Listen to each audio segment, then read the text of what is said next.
स्थिति कैसी भी हो, अगर आप में जज़्बात हो आगे बढ़ने का या पढ़ने के लिए, तो सारी दुनिया है आपको आगे आपके भविष्य को उज्ज्वल करने के लिए। बस इतना रहता है कि आप हार ना मानें।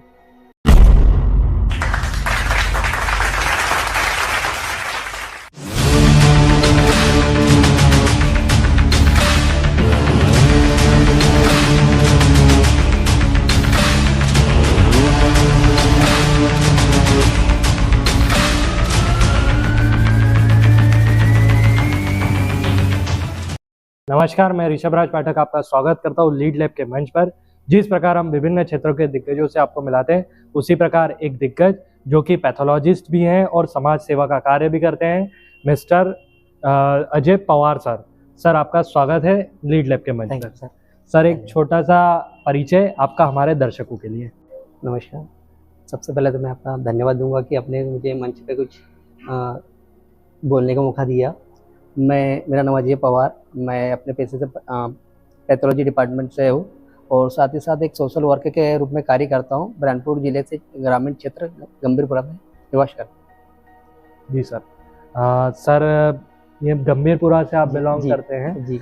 सर, सबसे पहले तो हमारा एक क्वेश्चन रहता है कि आपकी जो जर्नी स्टार्ट हुई, यानी आपका जो सफ़र स्टार्ट हुआ, आपके बचपन से आपका पैथोलॉजिस्ट बनने तक का सफ़र कैसा रहा और क्या क्या आपको चुनौतियाँ आई सफ़र में? वैसे सर, सफ़र जो रहा है बहुत ही कठिन रहा है। मेरी जो प्राथमिक शिक्षा रही है एक हॉस्टल में रही है। मैंने पहली क्लास से 12वीं क्लास तक का हॉस्टल में रहकर पढ़ाई करी है, क्योंकि पापा की जो फाइनेंशियल कंडीशन थी बहुत ही नाजुक स्थिति में थी, तो पूरी तरह से तो हम एजुकेशन ले नहीं पाते। तो बचपन से ही मेरा पूरा बचपन जो बीता है हॉस्टल में बीता हुआ है, शासकीय हॉस्टल में। जी सर। और सर, आपको पैथोलॉजिस्ट बनने के लिए प्रेरणा कहाँ से मिली? सर, पैथोलॉजिस्ट बनने की जो प्रेरणा मिली है, मैं सन 2010 में जब मैं बुरहानपुर आया था, खुद मेरी मम्मी को पैरालिसिस हुआ था। उस टाइम पर मुझे ब्लड की आवश्यकता थी, लेकिन कंडीशन ये थी कि मेरा वेट या मेरी हाइट के हिसाब से मैं मम्मी को ब्लड डोनेट नहीं कर पा रहा था। और उसी समय मुझे सोचा कि यार नहीं, अगर मैं खुद मम्मी को ब्लड डोनेट नहीं कर पा रहा हूँ तो मुझे आगे इस क्षेत्र में वर्क करना चाहिए। जी सर। सर, जैसे एक पैथोलॉजिस्ट हैं आप, तो आपके कार्य क्षेत्र का एक छोटा सा क्वेश्चन हमारे दर्शकों के लिए कि आपको तो पता होगा कि हमारी बॉडीज में क्या क्या होता है, कि तो कौन से ऐसे रूटीन चेकअप्स हैं जो यानी लोगों ने करवाना चाहिए कुछ कुछ टाइम पर? सर देखिए, वैसे तो बॉडी रूटीन चेकअप तो बहुत होते हैं, लेकिन नॉर्मली तरीके से व्यक्ति को हर 2 महीने 4 महीने में एक लैब पर जाकर नॉर्मली चेकअप करवाते रहना चाहिए। जैसे देखा जाए तो सीबीसी जो हमारी पूरी बॉडी की मूवमेंट बताती है, हमारी बॉडी में कितना ब्लड है और हमारी बॉडी में कई वायरल फीवर वगैरह या कई ऐसे बैक्टीरिया इन्फेक्शन तो नहीं है, ये करवा लेना चाहिए। उसी के साथ में एक छोटा सा लीवर के लिए एलएफटी वगैरह टेस्ट होती है, लीवर की एक अवधि जानने के लिए लीवर, उसके साथ साथ केएफटी किडनी के लिए टेस्ट होती है, और सबसे मोस्ट होती है हमें शुगर वगैरह डायबिटीज़ वगैरह कंडीशन चेक करते रहना चाहिए नॉर्मली। ये सब चीज़ें करते हैं। जी सर। सर, आपकी जो शिक्षा रही वो आपकी सारी हॉस्टल में रही जी। और आप एक पैथोलॉजिस्ट बने और गंभीरपुरा जैसे क्षेत्र से आप बिलोंग करते हैं, जो कि अभी भी कहीं ना कहीं शिक्षा के क्षेत्र में थोड़ा सा पिछड़ा हुआ, बहुत ज़्यादा। तो आपके जीवन में जो चुनौतियाँ आई हैं जिससे आप कभी हताश हुए और उसका सामना करके अभी आप अपने जीवन को सफल बना रहे हैं जी। तो वो चुनौतियाँ कौन कौन सी? सर, वैसे तो बहुत सारी चुनौतियों का सामना करना पड़ा। सबसे पहला तो जो होता हमें कि फाइनेंशियल कंडीशन सबसे पहली होती है। एजुकेशन डिपार्टमेंट में अगर एजुकेशन हमें लेना है तो आर्थिक स्थिति देखी जाती है। मेरी जो आर्थिक स्थिति बहुत नाजुक थी, तो पापा ने मुझे पहली क्लास से तो 12वीं क्लास तक का हॉस्टल में एडमिशन दिलाया। उसी के साथ में जब मैंने 2011 में 12वीं कंप्लीट करी, तो देखा पहले ऐसा था कि कंपटीशन एग्ज़ाम की तैयारी करनी पड़ती थी गवर्नमेंट में जॉब लगने के लिए, आज भी करनी पड़ती है, लेकिन बहुत सारे ऐसे डिपार्टमेंट रहते हैं जहाँ पर हाइट, वेट, पर्सनैलिटी चीज़ें देखी जाती है। तो मेरी हाइट को देखते हुए मैंने सबसे पहले साइंस डिपार्टमेंट चूज़ करा। फिर देखा मैंने कि यार ऐसा सब्जेक्ट लेना है मुझे जहाँ पर मुझे कम पैसे में अच्छा खासा एक मार्गदर्शन मिल जाए।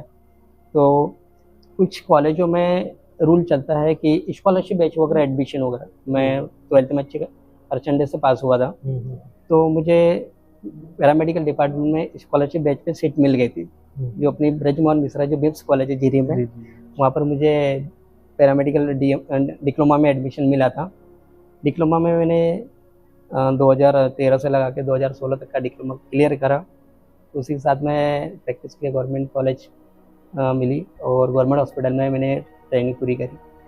पर जो चुनौती आई थी, सबसे पहले तो एक एडमिशन लेना बड़ी बात तो नहीं होती है, लेकिन एडमिशन साथ में 2 साल जिस कॉलेज में गुजारा, बहुत परेशानी।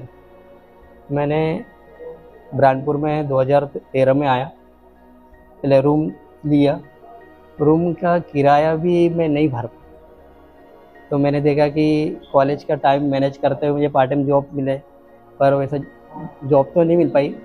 तो कुछ समय के लिए मैंने टेक्सुमो कंपनी में कुछ नाइट ड्यूटी वगैरह करी, 12 घंटे जॉब करना। वहीं से फिर मैंने जर्नी स्टार्ट करी, सुबह उठ के फ्रेश होकर वहीं से कॉलेज चले जाना, कॉलेज से आना, फिर पार्ट टाइम जॉब मैंने फिर अमर होटल, बोलने में कोई इशू नहीं है, पर लेकिन जो है वास्तविकता, अमर होटल में भी मैंने इवनिंग में 6 बजे तक का वर्क करा, 4 घंटे का।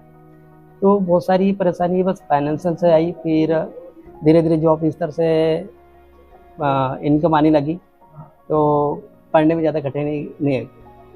फिर ऐसा रहता कि जैसे पैरामेडिकल करने के बाद में आगे बैचलर भी करना था। पूरी जो अवधि रही मेरी स्कॉलरशिप बैच पे रही है, नाइट में जॉब करना, दिन में पढ़ाई करना, उसी को लेकर अभी तक के सामना करना पड़ा है। मीन्स कि आपने बहुत संघर्ष के साथ जो आर्थिक स्थिति थी उसका सामना करा, और ये अच्छा रहा कि आप पढ़ाई में ठीक थे, तो स्कॉलरशिप बेस्ड आपको सारी चीज़ें हो गई। लेकिन जो दिनचर्या थी दिन हमको बिताने के लिए, उसके लिए कहीं ना कहीं पार्ट टाइम जॉब भी करते रहना। जी बिल्कुल। सर, आपको जो ये शिक्षा भी लेना है, साथ में काम भी करना है, तो ये सारी चीज़ें एक साथ करने की प्रेरणा किससे मिली? सर, प्रेरणा तो मैं सबसे पहले अपने जो पिताजी हैं, मैं उन्हीं से हर चीज़ सीखता हूँ, और मैं घर में सबसे बड़ा रहा।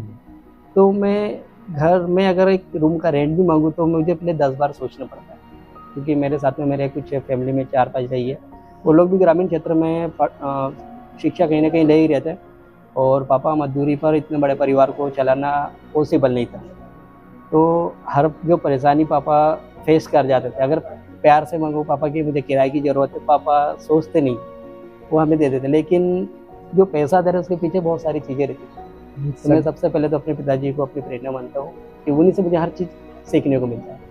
मीन्स की सारी चीज़ें आपने जो टाइम मैनेजमेंट वगैरह है और जो जॉब करना था, अगर आप आर्थिक सहयोग घर से लेते तो कहीं ना कहीं आपके जो भाई वगैरह है उनको दिक्कत हो जाती। जी सर। सर, अगला क्वेश्चन हमारा ये रहता है कि आप एक पैथोलॉजिस्ट तो हैं ही हैं, साथ में आप समाज सेवा भी कर रहे हैं। अभी स्वार्थ का समय है, और स्वार्थ के समय में कोई समाज सेवा कर रहा है तो वो बहुत बड़ी बात होती है। तो वो किस टाइप की सेवाएं आप अभी प्रदान करते हैं? सर, वैसे सेवाएं तो मैं एक एजुकेशन डिपार्टमेंट में भी देता हूँ, और साथ ही साथ ब्लड डोनेशन कैंप वगैरह लगाते रहता हूँ। मैं अपनी समाज में जिला उपाध्यक्ष रह चुका हूँ 2017 में। तो उसी के साथ सर, हमारी जो समाज है बुरहानपुर जिले में 85 गाँव है।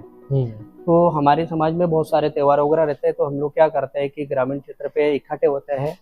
तो जब भी हम लोग इकट्ठे होते थे तो मैं सभी से एक ही गुजारिश करता था कि यार, हम लोग अगर इकट्ठे कोई त्यौहार मना रहे तो हमें कुछ ऐसा भी करना चाहिए जिससे समाज का उद्धार भी हो, और किसी ऐसे व्यक्ति की मदद हो जाए जो हमें सिर्फ आशीर्वाद देके चले जाए। तो मैं जब भी कोई कार्यक्रम होता था तो मैं उन लोगों को बोलता था कि ब्लड डोनेशन कैंप का अरेंजमेंट कर लेते हैं हम लोग।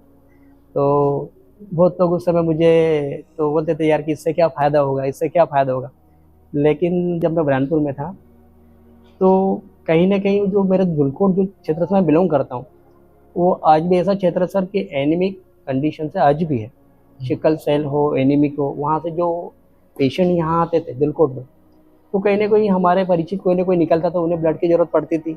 हम मोबाइल निकाल के 10-12 लोगों को फ़ोन करते थे कि भाई ब्लड दे दो, ब्लड दे दो। तो वही चीज़ों को मैं ध्यान में रखते हुए जब भी कोई कार्यक्रम ऑर्गेनाइज होता था तो मैं ब्लड डोनेशन कैंप का बस वही मांग रखता था। और आज साल भर में 8 से 9 कैंप अरेंजमेंट कर देता हूँ ब्लड का। और सर, मैं जिस क्षेत्र से पढ़ाई करके आज बाहर आया हूँ, उस क्षेत्र के लिए कुछ करने की एक पहले से ही उमंग है कि अगर मैं जितनी भी पढ़ाई करी वो मेरे माँ बाप के आशीर्वाद से और कुछ लोगों के आशीर्वाद से मैं यहाँ तक पहुँचा हूँ। पर मैं चाहता हूँ कि जो मौका मुझे पहले मिलना चाहिए था वो नहीं मिला, मैं किसी और को मौका देना चाहता हूँ। इसीलिए सर मैं कुछ कॉलेज से टाइप करता हूँ। मैं अपना एनजीओ है मेरा एजुकेशन के लिए, एस एजुकेशन सोसाइटी के रूप में मैं उसमें ब्रांडपुर डिस्ट्रिक्ट मैनेजर भी हूँ। मैं ग्रामीण क्षेत्र के जो ST SC OBC वाले जो बच्चे हैं उनको मुफ्त में शिक्षा सर, वो 12th में किसी भी सब्जेक्ट से पास हो, उसे अगर कॉलेज करना हो आगे तो जो भी बच्चे मेरे संपर्क में आता है मैं उनको फ्री स्कॉलरशिप बैच पे एडमिशन दिलाता हूँ, जिस कॉलेज में बोलते हैं उस कॉलेज। जी सर, मीन्स कि आप एक पैथोलॉजिस्ट तो जी। हैं ही, और कहीं ना कहीं मुझे लगता है कि जो आप ब्लड कैंप का जी। आपको जो प्रेरणा मिली वो आपके मदर के टाइम पे जी, जो जी, आपको जी, ब्लड नहीं मिल पाया था, बिल्कुल सर। तो ऐसा किसी को सफ़र ना करना पड़े जी। उसके लिए कर रहे हैं। साथ ही आप शिक्षा के क्षेत्र में भी आपने जो आर्थिक संकट देखे हैं जी। कि जब आर्थिक स्थिति खराब होती है तो बहुत सारी चीज़ें फेस करना पड़ता है, तो ऐसे बच्चों के लिए आप है ना जो आपका एनजीओ चला रहे जी हैं, सर। तो ये बहुत बड़ी बात है सर आज के समय में। अगला, आपका जो ये सफलतम सफ़र रह रहा है, इसका श्रेय आप किसको देंगे? सर आज के समय पे जो सफलता मैं श्रेय देना चाहूँगा अपने माता पिता को, क्योंकि अगर वो आज मुझे किसी भी तरह से, चाहे हॉस्टल हो या बुरहानपुर जैसे शहर में ग्रामीण क्षेत्र में पढ़ाना बहुत बड़ी बात हो जाती है, तो कहीं न कहीं मुझे जिम्मेदारी न देते हुए मुझे शिक्षा की ओर रखा है उन्होंने, मैं उन्हीं को सबसे ज़्यादा श्रेय दूँगा। जी सर। सर एक पैथोलॉजिस्ट होने के नाते आप देश के युवाओं को क्या संदेश देना चाहेंगे? सर मैं देश के युवा को यही संदेश देना चाहूँगा कि स्थिति कैसी भी हो, अगर आप में जज्बात हो आगे बढ़ने का या पढ़ने के लिए, तो सारी दुनिया है आपको आगे आपके भविष्य को उज्जवल करने के लिए। बस इतना रहता है कि आप हार ना मानें। जी सर। सर आपने लीड लैब के मंच के सारे सवालों का जवाब बड़े बखूबी तरीके से दिया। हमारा अंतिम सवाल कि आपको इस मंच पर आने के बाद आपका अनुभव कैसा रहा? सर इस मंच पे आने के साथ तो अनुभव तो यही बोल पाऊँगा कि सबसे पहले तो आपको थैंक यू, धन्यवाद दूँगा कि आपने मुझे कई युवाओं के सामने बात रखने का मौका दिया। और अनुभव ये है कि सर आपके यहाँ आने से मेरी बहुत सारी जो जर्नी है वो मुझे रिमाइंडर हो गई है, और मेरे बहुत सारे ऐसे साथी होंगे जिनको आगे बढ़ने के लिए मौका आपके मंच से मिलेगा।